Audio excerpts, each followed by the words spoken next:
Blackouts are sweeping across Russia as strikes hit power stations and oil refineries. On Sakhalin, homes went dark overnight when the local grid failed without warning. Near Moscow, explosions left entire districts in silence. In Belgorod, families spent nights without light or heat after energy facilities were damaged. For a nation built on oil and gas, losing power has become a symbol of collapse. The country that once sold electricity across continents now struggles to keep its own people warm. How does an energy empire lose control of its own light? And what happens when silence spreads faster than truth? Fuel supplies are shrinking, refineries are burning, and generators run out of diesel. Millions are entering winter with fear instead of heat. In this video, we will talk about how Ukraine's precision strikes hit deep inside Russia, why the blackout is growing, and what it reveals about a country unprepared for the dark. Before we start, make sure to like this video and subscribe to our channel. And now, let's dive in. The strikes begin. On October 31, 2025, a massive blackout swept through Moscow Oblast. In the city of Zhukovsky, about 35 miles southeast of central Moscow, people watched the lights fade one by one as explosions echoed nearby.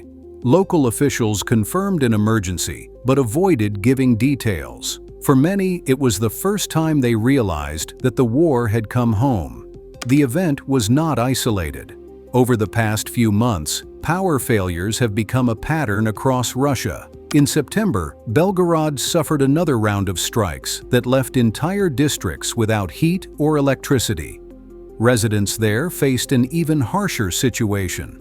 Ukraine was also hitting oil refineries, which triggered a nationwide fuel shortage. Many regions introduced limits on gasoline sales, and in Belgorod, it became illegal to fill portable containers. That same month, a high-voltage substation near Vladimir caught fire after a drone strike. Engineers struggled to prevent the flames from spreading through the transmission network. Just days later, new explosions lit up the Yaroslavl refinery. The plant burned for hours, sending thick smoke over the region and forcing a halt to fuel shipments. On November 1st, another Ukrainian strike hit the Tuapse oil terminal on the Black Sea. The attack damaged storage tanks and pipelines that serve both domestic markets and export routes. Each strike carried a message. The deeper Russia goes into winter, the more fragile its energy system becomes. These targets were not chosen randomly. Belgorod feeds the military's logistics corridor along the border.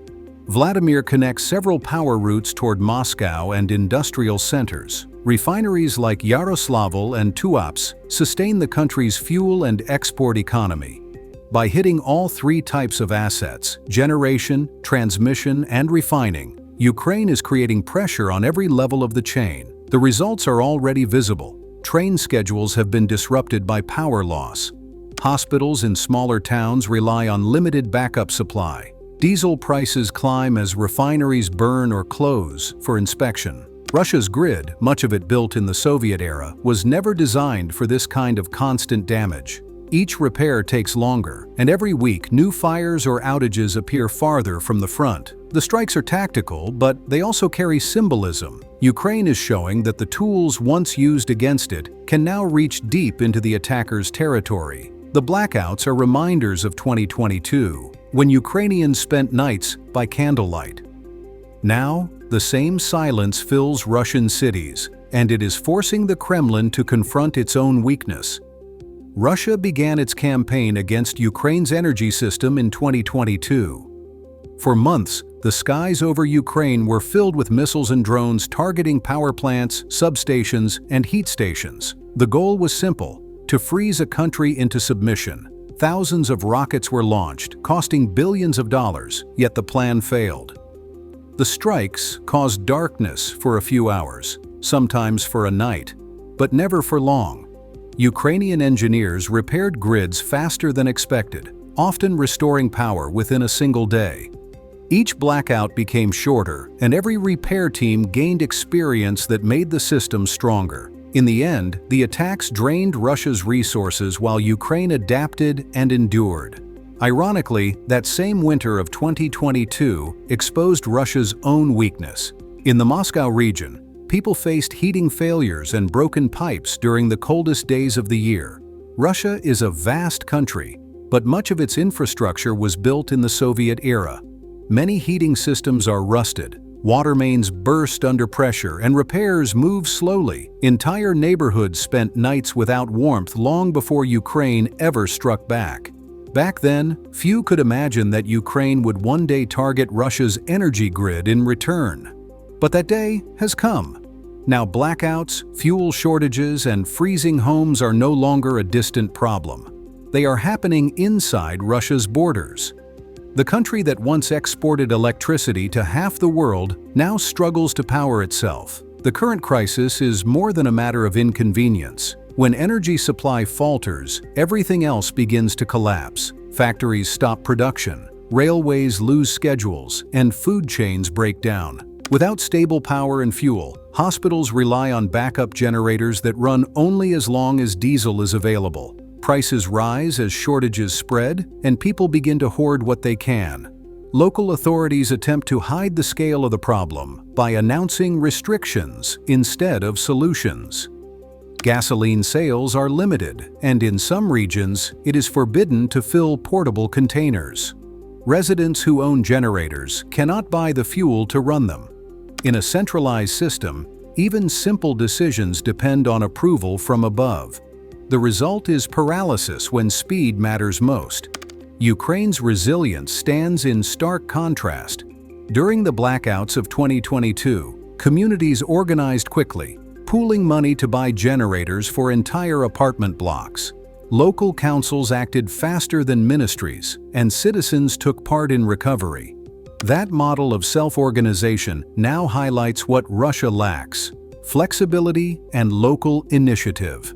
As the next winter approaches, the question grows sharper. Russia has fewer spare parts, limited repair capacity, and rising public frustration. The grid is aging, the pipelines leak, and the fuel reserves are thinning. Each new strike exposes another layer of decay. Do you think Ukraine is right to strike back at Russia's energy network? Can Russia keep its own lights on under this pressure? Share your thoughts in the comments and tell us what you think lies ahead. Our team needs your help. Subscribe to our channel to help more people learn the truth about current events. And now, we move on. Ukraine's strategy. From September to November 2025, Ukraine turned its strikes on Russian oil infrastructure into a sustained campaign. What began as occasional drone raids became an almost daily rhythm of explosions across the country's refining network. Intelligence reports counted dozens of confirmed hits on refineries, terminals, and fuel depots. At least 6 major refineries were struck during this period, many of them more than once. The Saratov refinery, for example, was hit 3 times in less than 2 months. Fires erupted on September 15th, again on October 16th, and once more on November 3rd. The facility had barely restarted operations before being forced offline again. In the Leningrad region, the massive Kurishi plant was attacked twice within 3 weeks. Each new strike exposed how slowly Russia could repair what had taken decades to build. Ukraine's drones now reach far beyond the border. Refineries in Ryazan, Nizhny Novgorod, and Kaluga, and even export terminals near Tuapse and Ust-Luga have all been targeted. The goal is not random destruction, but a clear economic and strategic message. Every refinery disabled means fewer barrels refined, less fuel for military convoys, and less tax revenue for the Kremlin. Energy, once Russia's main weapon, has become its greatest vulnerability.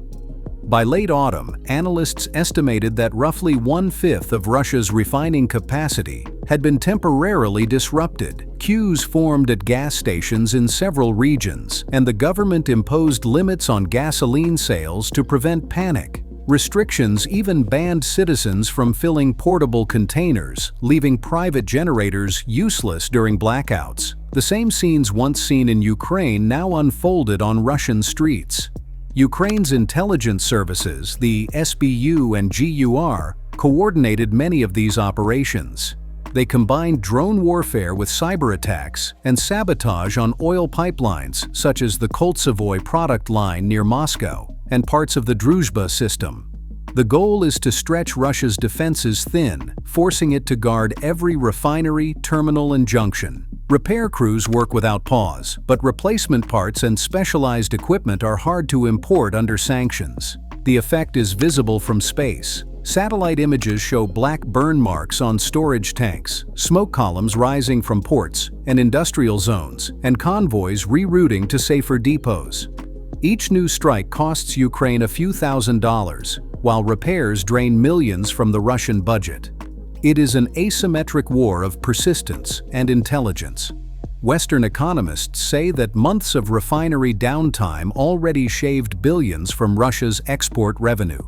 Fuel shortages at home raise costs for transport and agriculture, tightening inflation and eroding the image of control that Moscow tries to project. What was once called an energy superpower now resembles a system of scattered fires and fragile repairs. Do you think Ukraine's relentless refinery strikes will eventually break Russia's energy backbone, or can Moscow still adapt and recover?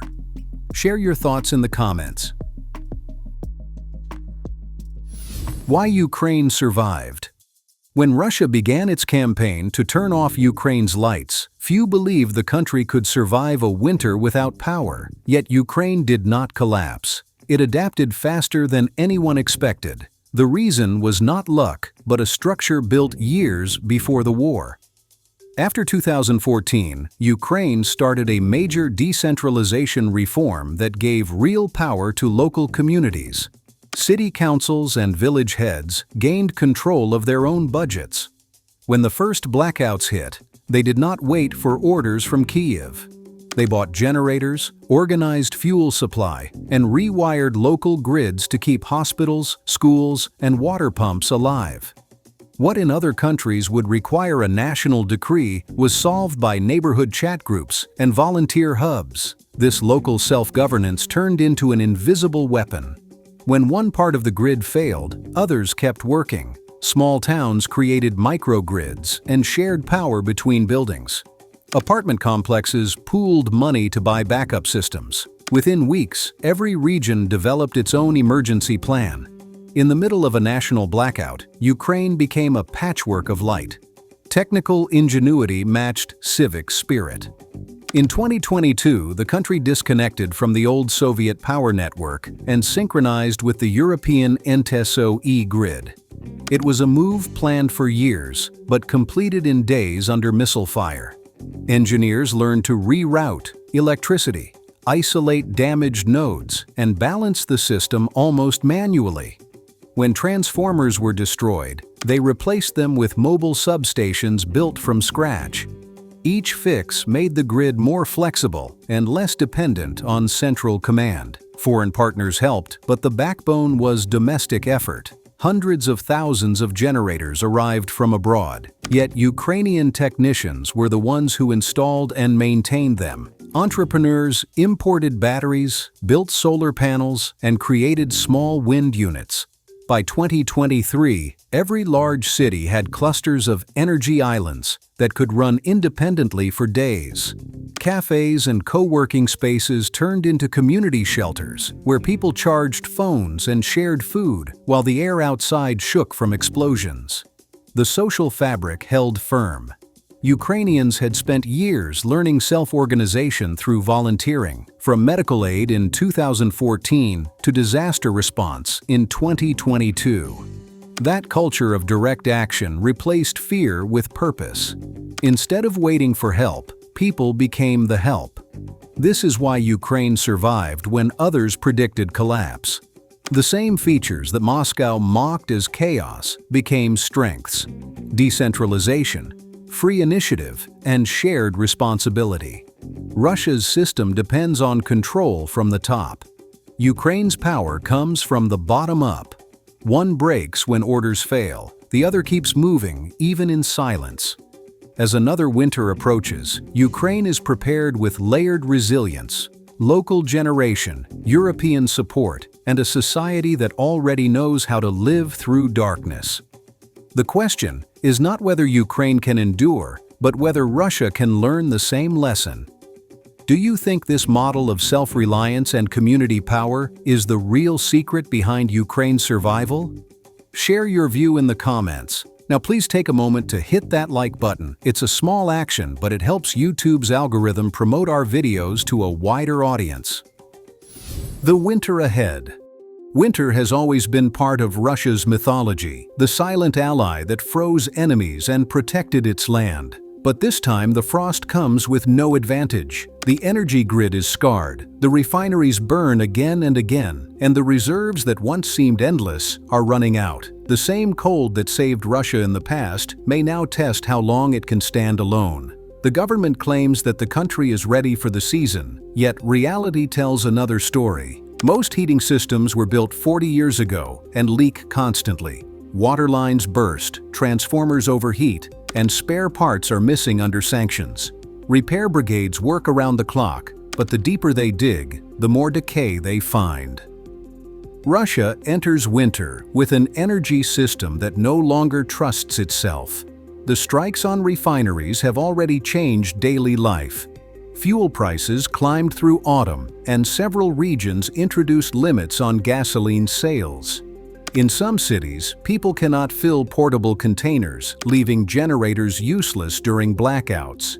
Even local administrations admit that diesel reserves are tight. The army needs it, the farmers need it, and there's not enough for both. When transport slows, everything slows with it. Trains are delayed for lack of diesel, trucks are parked, and food deliveries come late. Coal shipments for heating fall behind schedule. Hospitals report shortages of fuel for ambulances and generators. It is a chain reaction that starts with one empty tank and ends with a cold apartment in a provincial town. Ukraine enters this winter differently. It has lived through darkness and learned from it. Thousands of European generators, mobile substations, and spare transformers are already in place. Local networks are ready to isolate damage and share power. People know what to expect and how to act when the lights go out. Experience has become their insulation.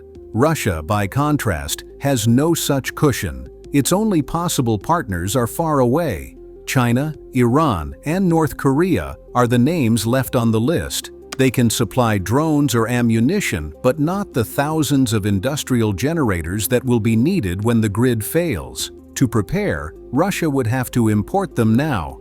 Yet there are no visible contracts, no warehouses filling with reserves. When the cold arrives, citizens will start searching for generators at any price. The market will empty in days, and orders from China will take weeks to arrive. Prices will skyrocket, and frustration will spread faster than relief. The blackout will no longer be a military effect, but a social one, measured in patience and panic. When the lights go out, control disappears with them. Do you think Russia can survive this winter on its own, or will the cold finish what the war began? Share your thoughts in the comments. Thank you for watching this video. Remember to subscribe to our channel and like this video if you found it informative. Click on the video you see on the screen to learn more.